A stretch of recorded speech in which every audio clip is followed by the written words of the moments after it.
I'm Brian Thomas. I'm Christy Thomas. When you think of pads, tampons, and periods in general, the word luxury is probably not a word that crosses your mind. Unfortunately, these products are being taxed as just that, a luxury. To be clear, the word luxury means something completely different in this context. In our state tax system, they use the word luxury to show the opposite of something that would be a necessity. So let me ask you this. Are periods something that women can control? Are the menstrual hygiene products something that are used to manage the basic symptoms, something that social norms would allow us to do without?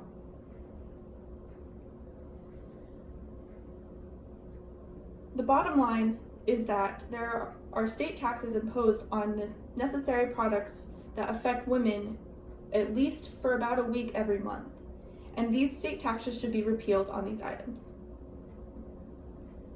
It's reported that in California, women spend $20 million alone on menstrual products every year. So while it may seem that those couple of cents on each box of tampons or box of pads means not that much each time, it adds up to $20 million in just California alone.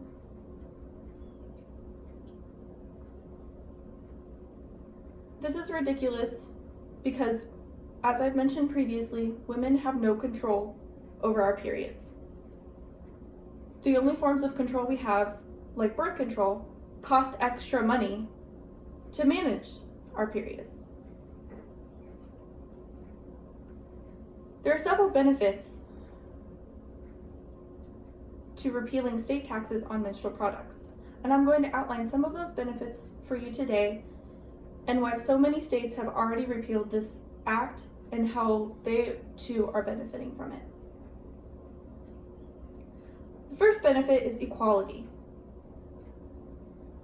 To trace it down to our human rights may seem to blow it out of proportion, but in this situation, there's no comparable product for men.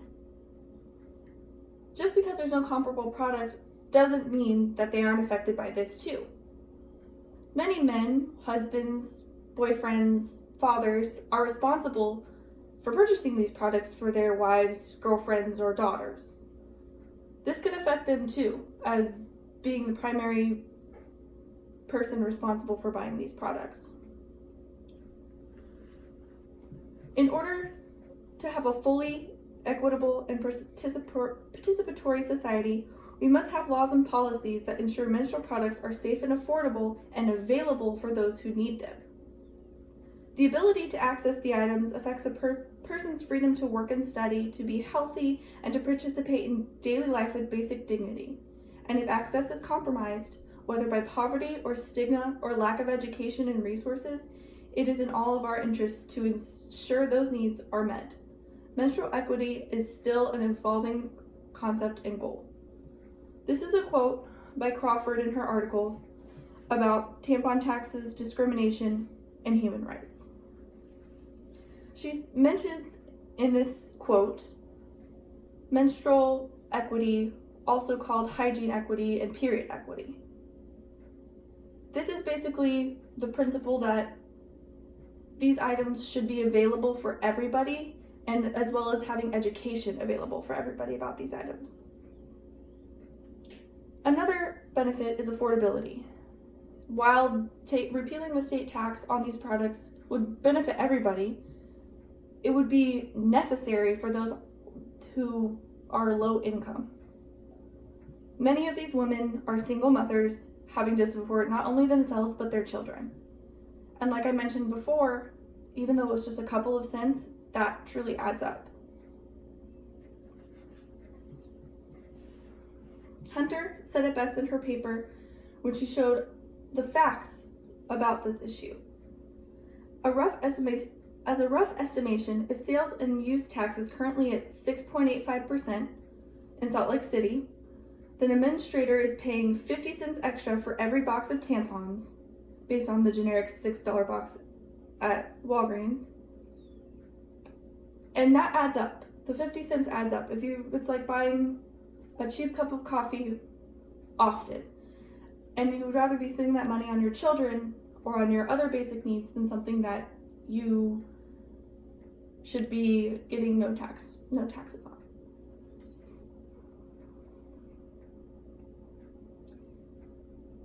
And this is not a new concept.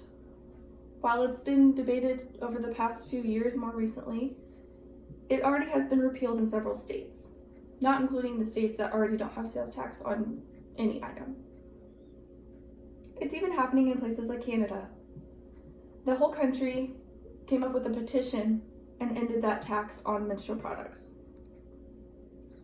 Many times bills are created and not passed. And there could be several causes to this.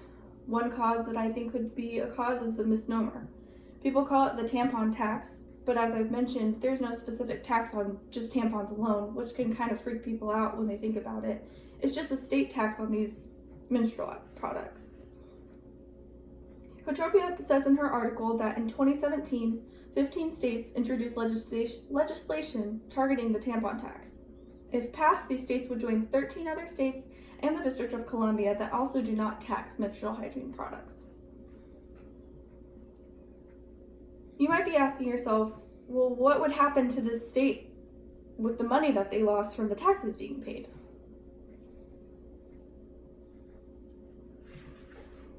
Crawford also mentions in her The Unconstitutional Tampon Tax article that eliminating tax on menstrual hygiene products is consistent with the human right to be free from discrimination and other rights that flow from that.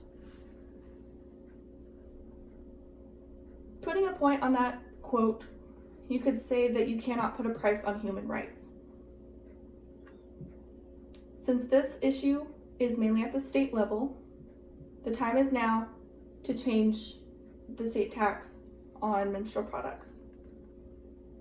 If a whole country can create a petition to outlaw a state tax or tax on menstrual products, imagine what you could do in your state.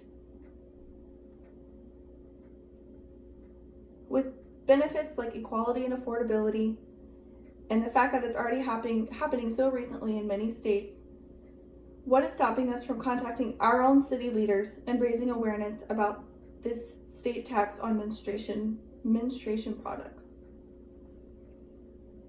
As I mentioned before, the time is now, and even though we haven't had a bill introduced in Oklahoma yet, we still have time to do that. Thank you.